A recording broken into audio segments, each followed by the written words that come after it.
So first, I will give a brief introduction of community vision. Then we're going to launch into the NSI overview, talk about the acquisition grants, renovation and relocation grants, and the technical assistant aspect of the program. And then we'll have time for your questions.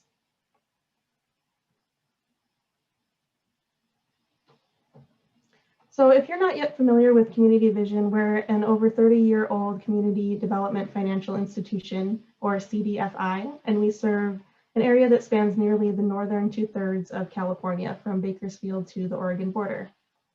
We're a locally invested collaborative partner in social justice and financial equity, and we provide nonprofits, small businesses, and social enterprises with flexible financial products through our lending department and guidance and technical assistance through our consulting department. We also create opportunities to make socially responsible investments. We also, through our consulting program, offer financial management and real estate guidance to nonprofits and social enterprises who seek to expand their capacity, evaluate real estate readiness, and their financial resources more strategically. And you can see here just a couple of things that we do in the consulting department. So I'm going to go ahead and pass things over to Juan, who's going to give us an overview of the Nonprofit Sustainability Initiative. Thanks, Juan. Thank you, Sarah, for the introduction.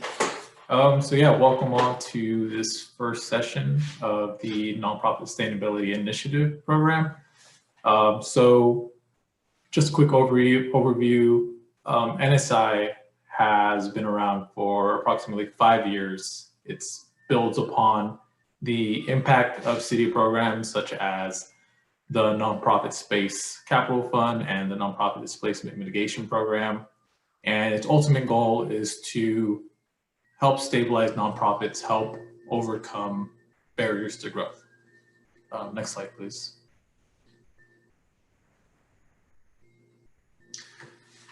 Yeah, so NSI is funded by the Office of Economic Workforce Development of San Francisco, along with Mayor's Office of Housing Community Development Division, San Francisco Arts Commission, and other key partners. Community Vision acts as a re-grantor and administers the grants through NSI and also provides technical assistance to nonprofits. Next slide, please.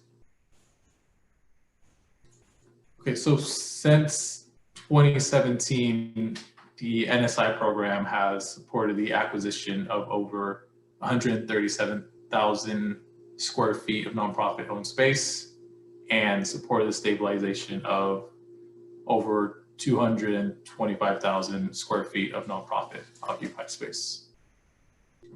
Next slide, please. So if your organization is thinking about applying to one of the several programs umbrellaed under NSI, there's a few basic eligibility requirements. So your organization has to be a 501c3 nonprofit organization or a fiscally sponsored project. Your organization also must be located in San Francisco, and it must have a track record of serving low-income and historically underserved communities for at least the past 2 years. Next slide, please.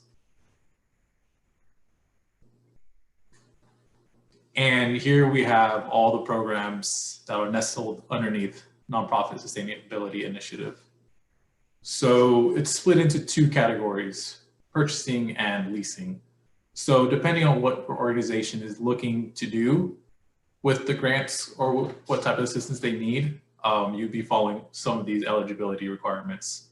So for example, if your organization is looking to purchase a building, well then you would be looking for the acquisition grants, you'd be applying for them. These acquisition grants must, the organization must have a fully executed letter of intent, purchase and sale agreement or deed of trust. And for this round, the acquisition needs to close by February 28th, 2022.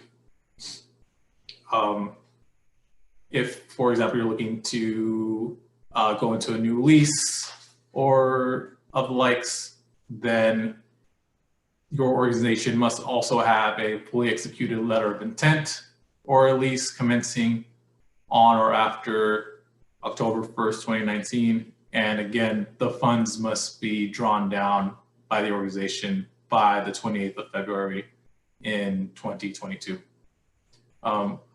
We also offer community cornerstones grants. These grants are for nonprofits leasing space in new 100% affordable housing development.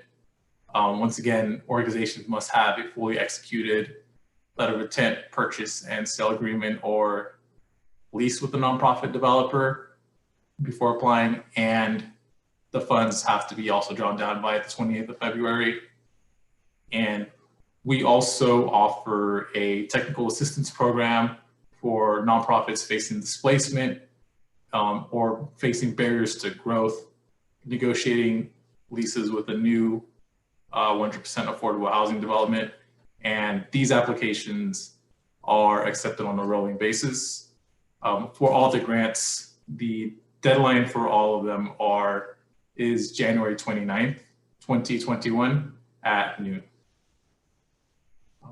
Next slide, please. Thank you. And so all nonprofit organizations are encouraged to apply. However, priority is given to organizations that are deeply rooted in low income and historically underserved communities, facing significant financial constraints, but have secured recent investments, receive support from multiple sectors, identify their positive impacts within their communities for the proposed space, with a focus on retaining or engaging historically underserved communities, and also must demonstrate and identify must demonstrate planning to identify and mitigate financial risk. Next slide, please. Oh, and here Risa will go a little bit deeper into the several programs in NSI.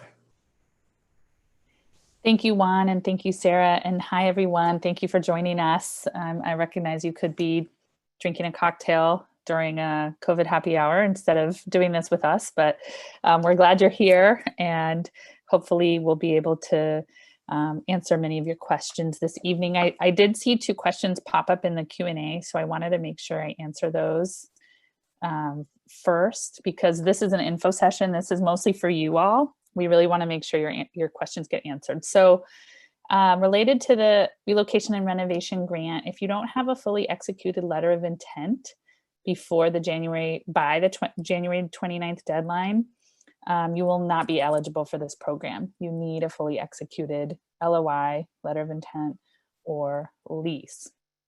We don't know whether the program will be available next year. It all depends on the city funding that will be made available for the NSI program, and everyone is looking to the city to see how next year's budget shapes out. So I know that we're all expecting cuts in a lot of areas, so we're just crossing our fingers that the program will be funded again. Another question about Community Vision reimbursing costs that have already been incurred. We do not reimburse costs that have already been incurred for furniture, fixtures, and equipment, FF&E, or professional services. So if you receive a grant to support with some pre-development costs, engineering, architecture, legal, etc., or any equipment that you're going to buy, furniture, etc., those all have to be pre-approved, and there's a bidding and prevailing wage process, which we'll go over in more detail later in the presentation. We also reimburse a certain amount of rent stipend if you're moving to a new space, and then staff time can also be eligible for reimbursement. So those costs, obviously we wouldn't pre-approve the staff time, but you would need to submit certified payrolls and a pretty detailed allocation of how the staff time is being allocated to different city contracts to make sure there's no double dipping across city contracts. And we can share more about that process later in the presentation. And then let's see. Will nonprofits be eligible if they're moving to a smaller and less expensive leased space in response to increasing resilience? In other words, our move is helping us grow, but not in terms of physical space. So you could be eligible if you have the signed lease or letter of intent by the deadline. And by the way, there's a look back period, which we'll get to, but leases that were signed on October 1st of 2019 or later are eligible. You wouldn't be eligible for the rent stipend reimbursement, but you could be eligible for FF&E and professional services and staff time. And then another question about when the next round is.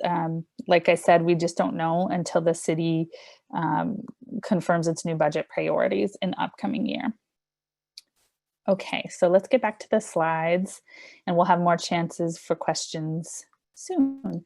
So on the acquisition grant side, we have up to 2.2 million available in this round, and the acquisition has to be for a space that is new nonprofit owned space. So if it was previously owned by a nonprofit, it is not eligible for funding under this program. This program is all about increasing the amount of nonprofit owned square footage in the city of San Francisco. So this has to be new nonprofit owned space. And then the award calculation is the lesser of 1 million or 25% of the purchase price. And because it is an acquisition grant, it's solely for the acquisition itself. It's not pre-development costs related to the acquisition are not eligible. So it's really just calculated on the actual purchase price that's written into the PSA, the purchase and sale agreement, or the letter of intent. Okay, and then can the deadline be extended if needed? The guidelines say that the grant terms and conditions will be determined, but it's not clear exactly what that means since the hard. So I assume, Melissa, you're asking about the disbursement deadline of February 28th, 2022.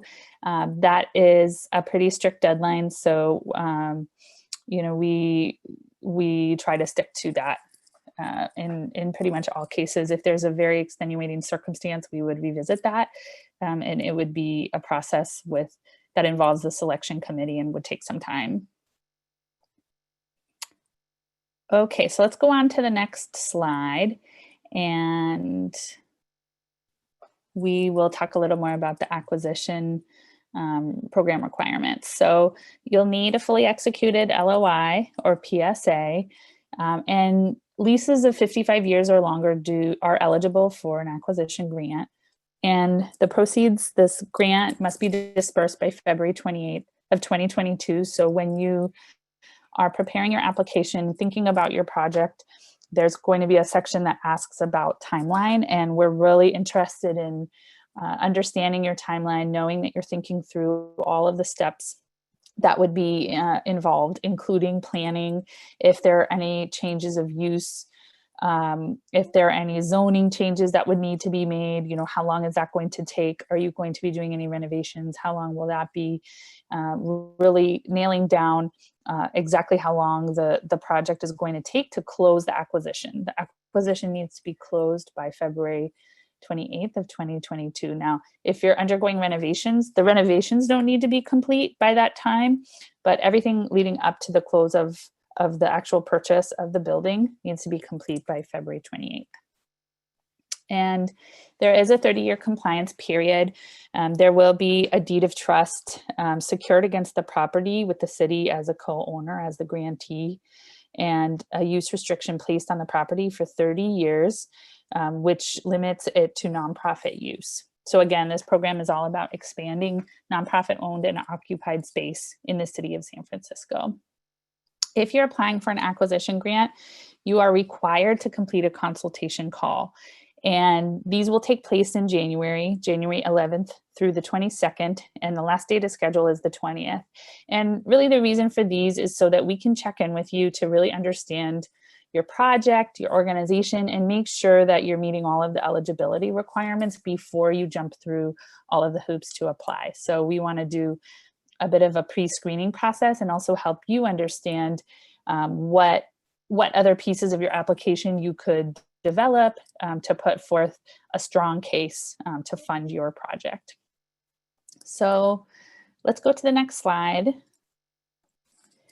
And when we get to the end of this section, I'll stop and answer a few more questions. So for acquisition grants, the program priorities that Juan outlined apply to all of our program areas under the Nonprofit Sustainability Initiative. So the organization needs to be deeply rooted. There needs to be a 2-year track record, needs to be located in San Francisco. We want to be supporting projects that are facing financial constraints but have received recent investment, and organizations that are undergoing practices that help them to identify and plan and mitigate for risk. So we're really looking at that when we're evaluating the applications. And then there's a piece around urgency. So the city really wants to invest money in projects where the funds will be highly impactful, and there's an urgency to complete the acquisition. If you're an organization that has, you know, a bunch of money in reserves, you've been looking at a site for a couple of years, you think you might act, maybe, you know, the site control sits with somebody on your board, so you could, you know, purchase it now, or you could purchase it in 3 years. There's not a huge case for urgency, whereas an organization that's really reached a critical point of momentum, there's a bunch of funders on board, now is the time, and there's a case for why this project right now, that will really help to advance your application. And then a big piece about evaluating these acquisition applications is around project readiness, because there is a ton that goes into an acquisition project, even if there's no renovation involved. You know, again, you have to, you know, probably assemble your capital stack. You know, maybe you're looking at some debt, maybe you're looking at some renovation or construction costs. You're probably going to have to go through planning. You may need to be assembling a capital campaign team. You know, whatever the case is for your project in your building, it's going to take some time, and it's going to take a lot of people on board and resources to support you. So project readiness means that you have your team, you have your plan, you're putting together your budgets, you know what it's going to take, you're moving step by step through the process, and also that you have capacity. So, you know, if you're a small organization and your staff members are wearing multiple hats, and, you know, you're juggling a ton of stuff, and this acquisition project is going to take the ED out of day-to-day programming 50% of his or her time, you know, where is that additional capacity going to come from? How are you still going to meet your operating goals and meet your mission? So we really want to see that you have the capacity to take this on, both financially and people-wise. Okay, let's move on. And before we go into some examples, I'll look at some of the questions that have been coming through.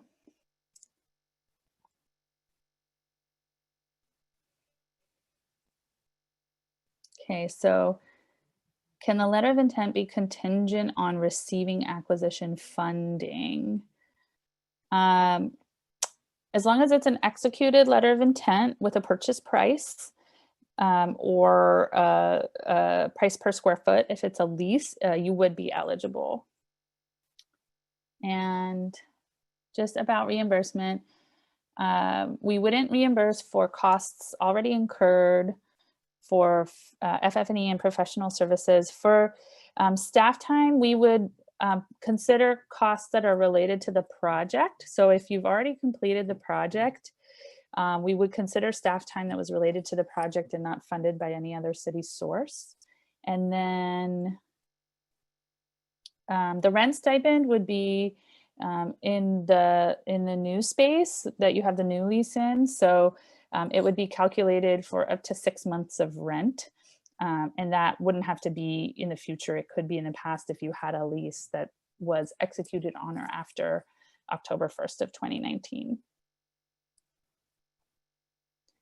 And then I see a bunch of questions in the chat, so let's check that out.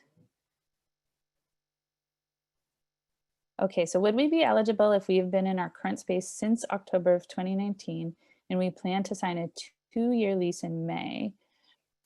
So a 2-year lease wouldn't be eligible for this program. The minimum is 3 years.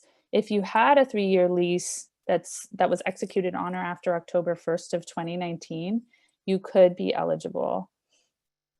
But we really don't want to invest in costs that aren't securing a somewhat longish term space stabilization plan for organizations. And we're really thinking about that as 3 years or longer.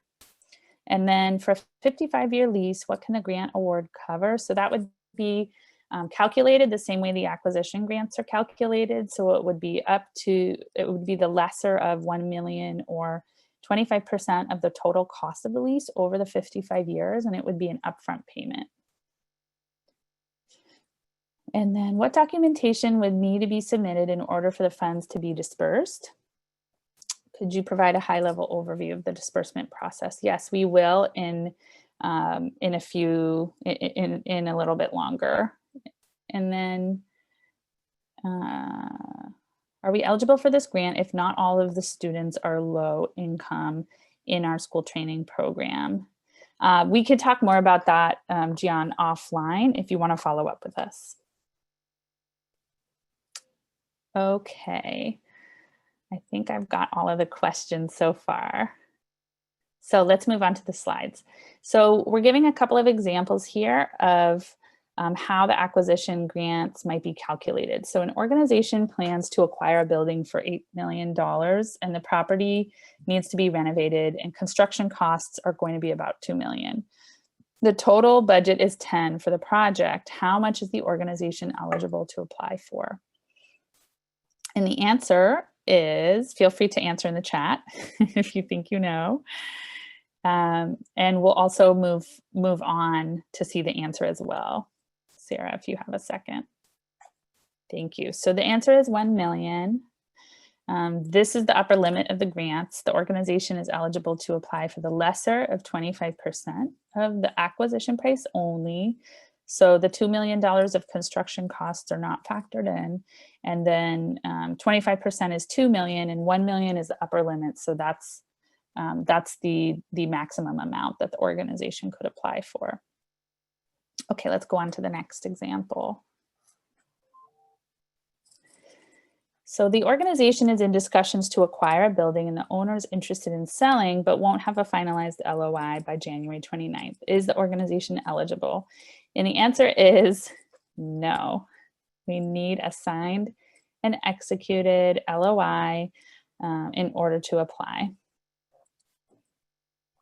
And let's see the next example. So this organization purchased a building in September of this year. The acquisition was financed with debt, equity, and a bridge loan. Is the organization eligible? And the answer to this is yes, because the organization purchased the building within the look-back period of on or after August 1st of this year. Okay, let's move on to the construction grants. So we have a small construction grant pool of up to 250,000 and we're making grants of up to 250,000. So this could be one grant or multiple smaller grants. For these construction grants, they need to be for projects located in a new 100% affordable housing development with a nonprofit developer. So this would be a commercial space, usually on the ground floor of an affordable housing development. The lease term minimum needs to be 5 years or longer, and we still need an executed lease or an LOI. And the disbursement period is the same. So let's dig into this a little bit more.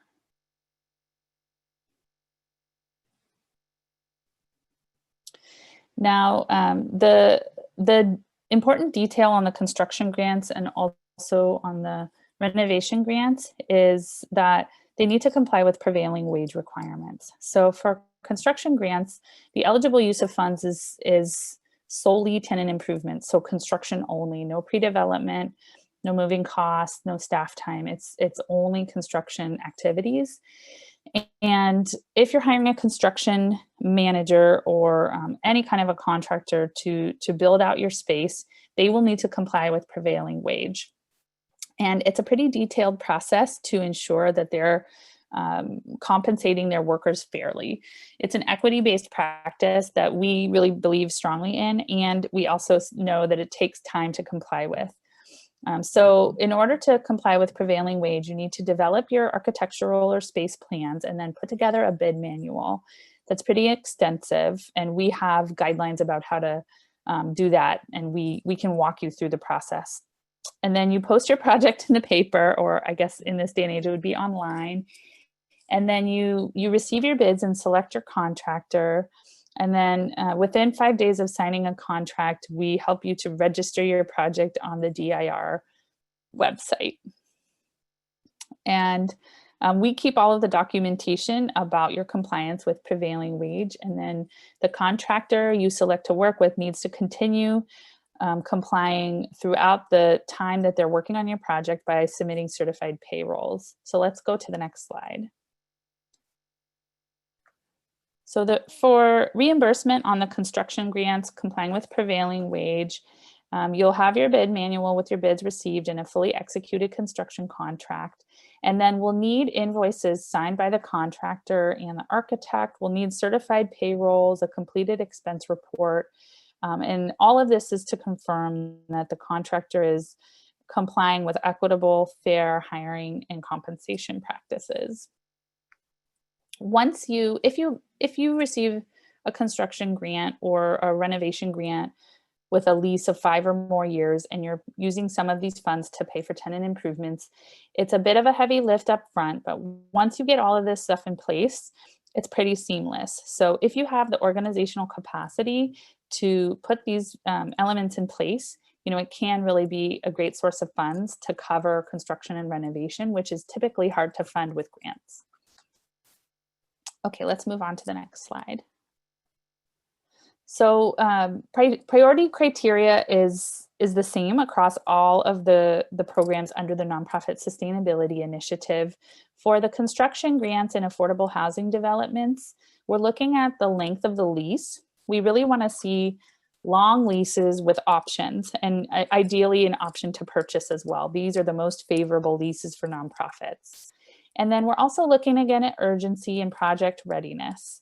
And then in addition to project readiness for the organization, we're also looking for project readiness for the developer, because we know that the organization going into a commercial space and an affordable housing development, that project is dependent on the larger project of the construction of the affordable housing development. And so even if the organization's project is all set, ready to go, with service providers lined up, professional services ready, everything's ready, and the developer is on hold or their project is on hold, the organization can't move forward.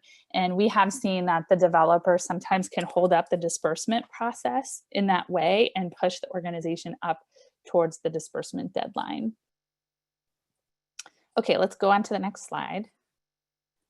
And before we go to the examples, I'll go back and answer a few questions from the chat. So let's see.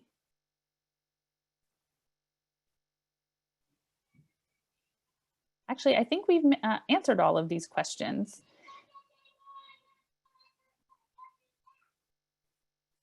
Yes. Okay, so let's continue forward on the slides, and we can come back and answer more questions later. So here are some examples of construction grant projects. A nonprofit has an LOI with a nonprofit developer for space in an affordable housing development, and it was placed in service in 2017. Is this organization eligible? And the answer is no. The nonprofit or the affordable housing development needs to be a new development in pre-development or construction. And it needs to have received funding from the city of San Francisco to be eligible for this pool of funds.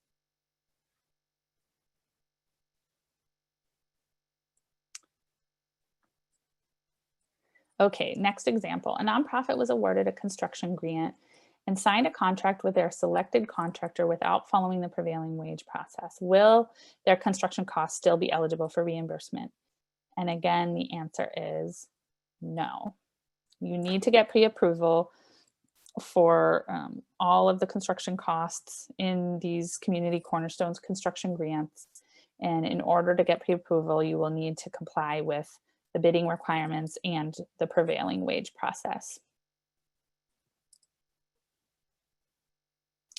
A nonprofit has a pre-development budget of $300,000, which includes engineering, environmental, appraisal, etc. What portion is eligible for reimbursement with a construction grant? And the answer is 0. Construction grants only pay for construction activities, no pre-development.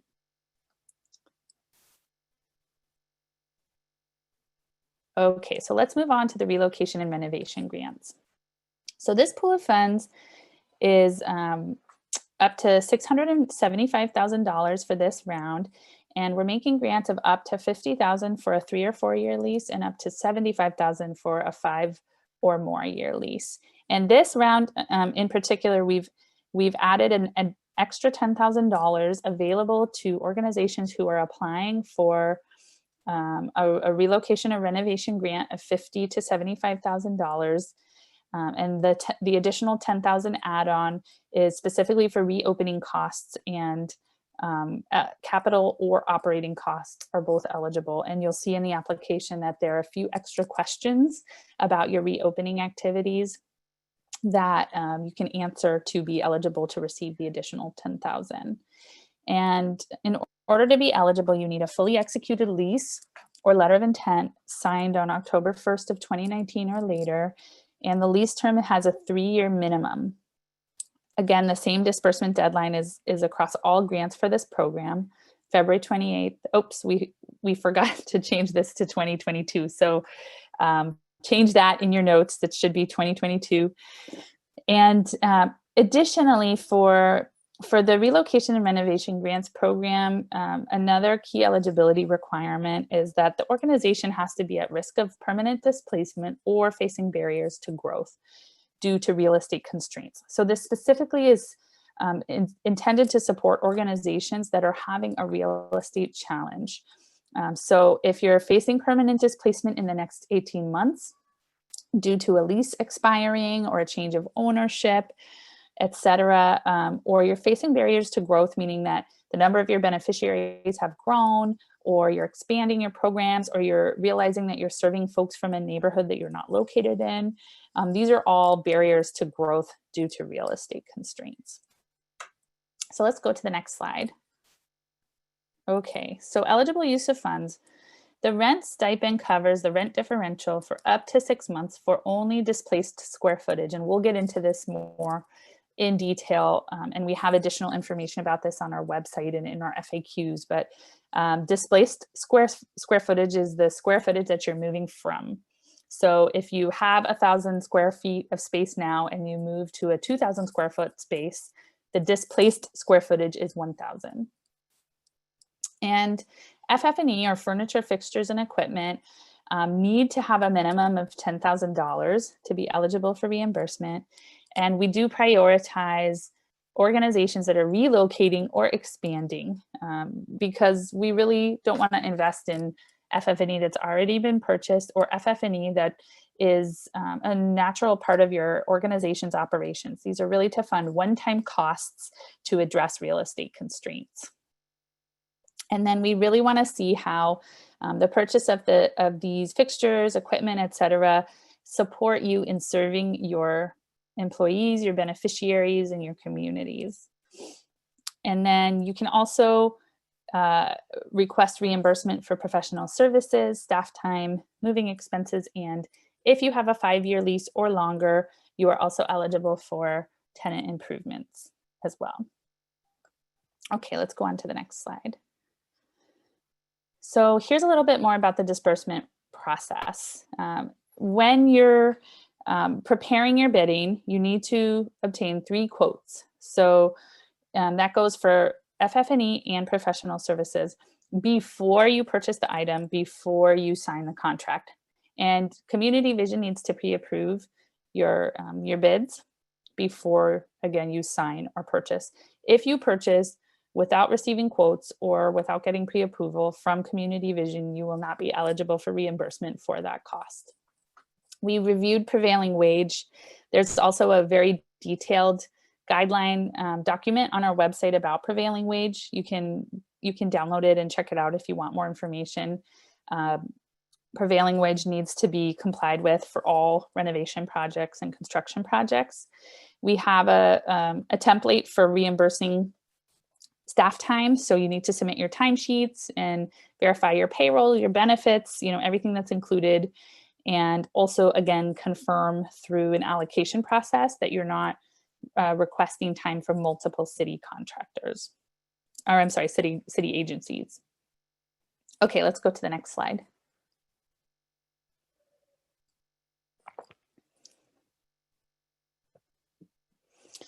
Okay, so again, the priority areas for relocation and renovation grants align with the nonprofit sustainability initiative program priorities as a whole. We look for length of lease term, and we look for options similar to the construction grants. We really want to see as long as possible for the nonprofit to be stabilized in that space. We want to see that the funds will be highly impactful and that the project is urgent, and we want to see organizational readiness. Okay, let's go to the next slide. So here are a few project examples, and this is a little bit more detail on the rent stipend. So the old lease has 1,000 square feet at $2,000 a month. The price per foot is $2 per month. And then the new lease is 2,000 square feet at $4,500 a month at $225 a square foot a month. So how would you calculate the rent stipend?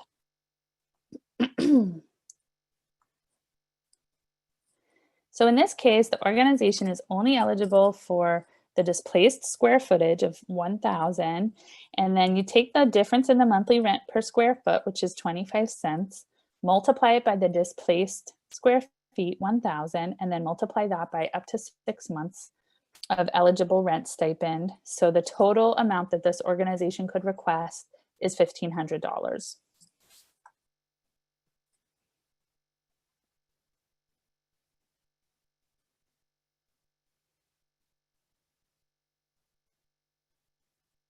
Okay, so in the next example, an organization is receiving an LOI. It's a draft LOI from an owner, and it has the square feet, the term, and the address of the property.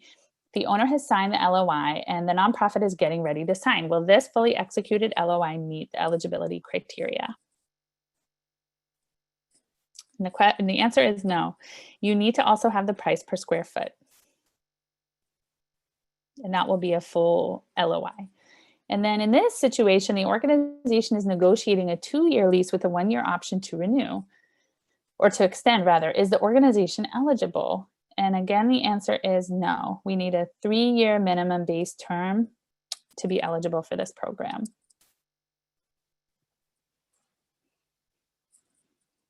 Okay, Juan, I'm going to hand it back over to you to talk about technical assistance.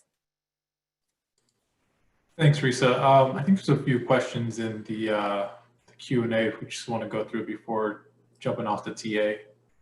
Oh, sure. Let's see.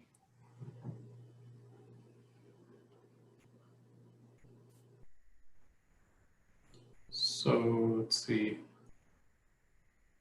So William asked, for the relocation grants, does the look back period mean that grantees can request reimbursement for relocation costs incurred before the grant is awarded?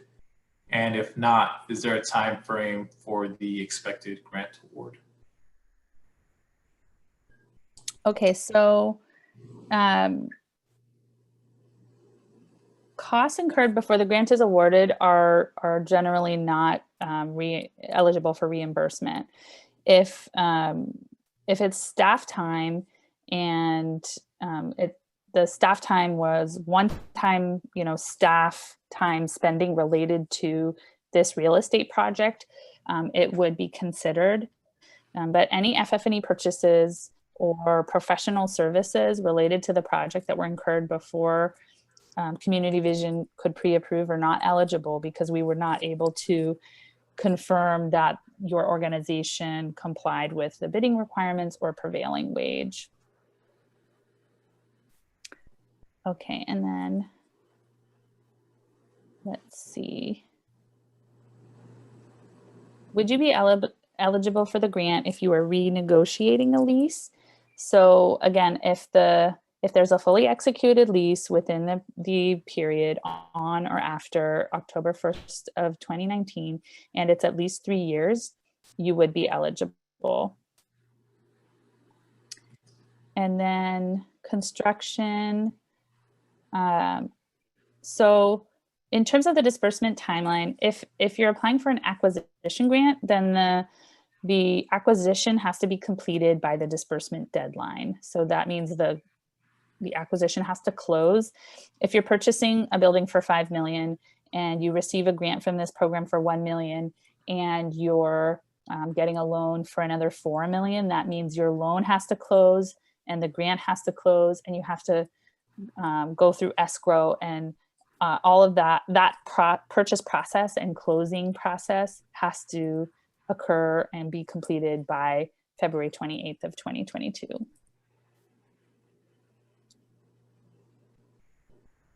Okay, and then can you apply to both the 100% affordable housing grant and the relocation and renovation grant for the same project? No, it would be one or the other. And then what is the definition of 100% affordable housing? I think, Lauren, are you asking about income levels? Because we could check in offline about that if you need more information.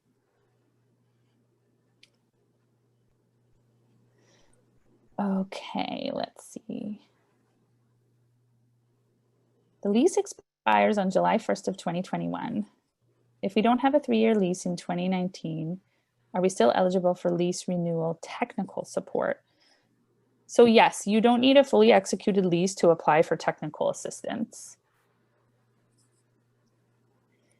And the target date for the award letters is March 22nd of 2021.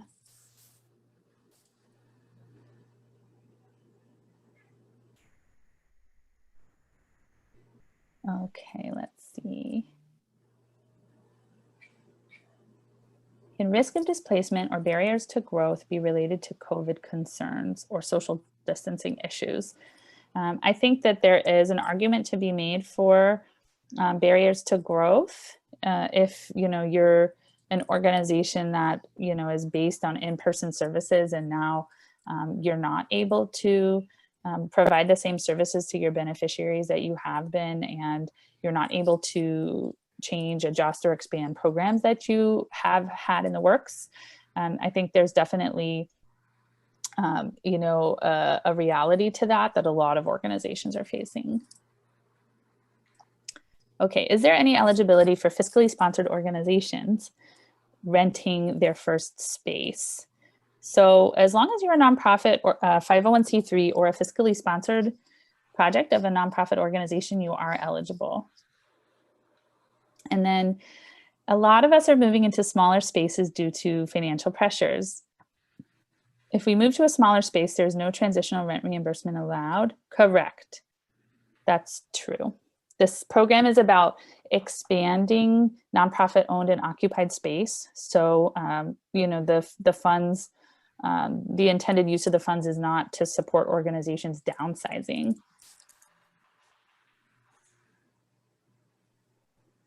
Okay, and then can a shelter for homeless, I'm sorry, I don't know what TAY, transitional aged youth, I'm guessing. Okay, so can a shelter for homeless transitional aged youth be considered a housing development? No, I don't think that would be considered an affordable housing development. And then does the affordable housing grant have to be for brand new space in a brand new housing site? Yes, it needs to be a site that's in pre-development or construction. And then can we apply next year? Will the same program be available? We just don't know the answer to that yet. We'll have to see what happens with the city budget. Okay, I think we got through all the Q&A questions. Let's see about the chat.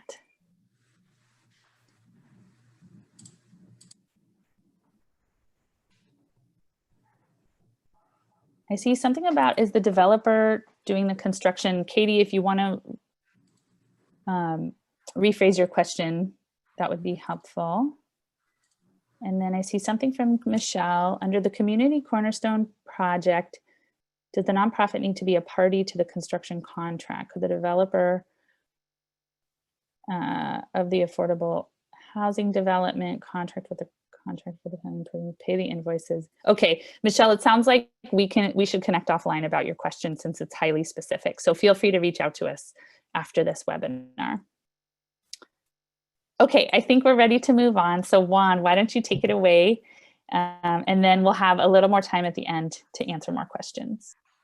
Yeah, thanks, Risa, for answering all these questions. And yeah, I'll just go real quickly through the technical assistance program overview since we were getting a lot of inquiries and creating a great dialogue.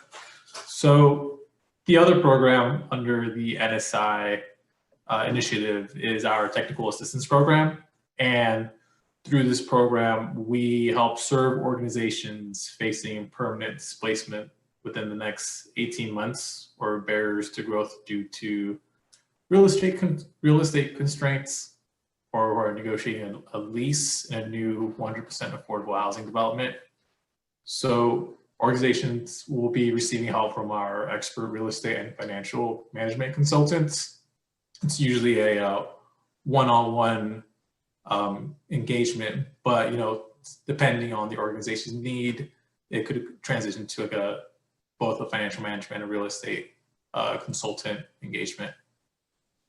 And we offer a variety of services through this program, which would be illustrated in the next slide. So we do financial and space planning, analyzing potential funding sources. We also do outside referrals to architects, engineers, contractors, attorneys, just any type of real estate or financial management need that these organizations, once accepted, need, then we will try our best to provide. And the timeline for this one is that on a rolling basis, and usually applications are approved or declined within 45 days. Next slide. And here, just to wrap it all up, here are the final timelines for this round of NSI. So all grant applications have a hard deadline of noon on January 29th, 2021. We'd like to stress that no late submissions will be accepted. And in the meantime, you could also be sending questions to Risa up until January 20th, 2021.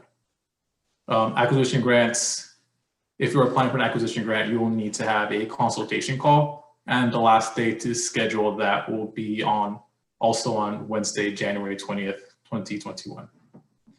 And we're planning a target award announcement on Monday, March 22nd, 2021.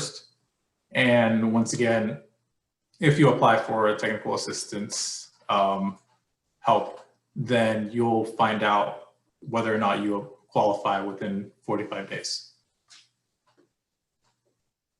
Next slide, please.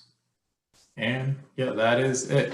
Here's our contact information, just in case any organization has any more questions. And I think we will open up the floor to additional questions. Okay. And for any guidelines and visiting our online applications for these grants, please follow this link.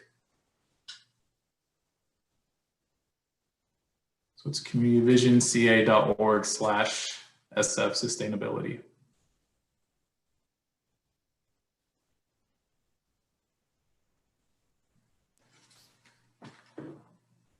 So Marnie, you need an LOI signed by January 29th by the application deadline. You'll need to submit your fully executed site control document, LOI, PSA, lease, etc. You'll need to submit that with your application.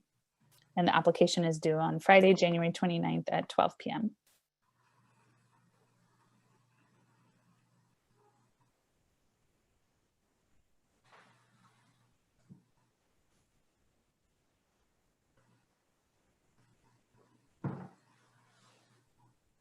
So I just want to thank everyone for coming. We're really excited to hear from you and to hear more about your projects.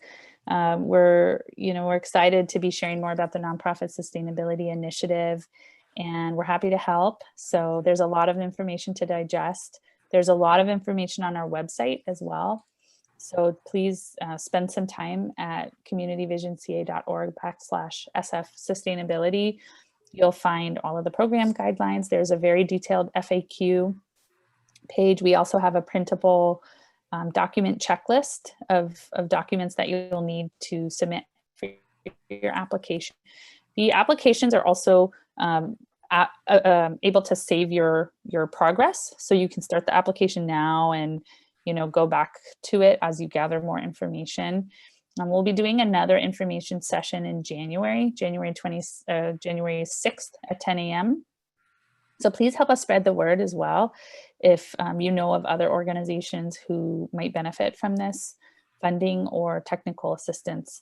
And one thing we didn't mention about technical assistance is we have a few different tiers. So we offer a rapid response technical assistance program that you can actually schedule on your own through Calendly to speak with any consultant on our team for 45 minutes. And we can support you for up to 2 hours, just sort of ad hoc if you have a question, either with the NSI application or just in general. So we can hop on the phone with you, we can answer some emails back and forth. And then we also have some third-party funding to support mini consults, which is up to 5 hours. So we can help you look at a lease or just think about kind of your strategy for identifying sites or whatever it is. We can help you with that for up to 5 hours. And then we have a full technical assistance application available on our website for folks who think they might need a deeper dive, like up to 40 hours of services from our real estate consultants to help you think through facilities, strategic planning and space planning and budget development and a sources and uses budget and referrals to service providers. So we're really full service when it comes to supporting our nonprofits through real estate. We know it's really tricky, and we have a lot of resources to help you. So please reach out if you have any questions. And we'll hang out for another 4 minutes till 6 o'clock. So please keep asking questions if you have them, and we'll monitor the chat.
Okay, everyone, thank you so much for joining us this evening. Have a wonderful night, and we look forward to hearing from you soon about your project. Take care, and we'll be signing off now. Have a good night.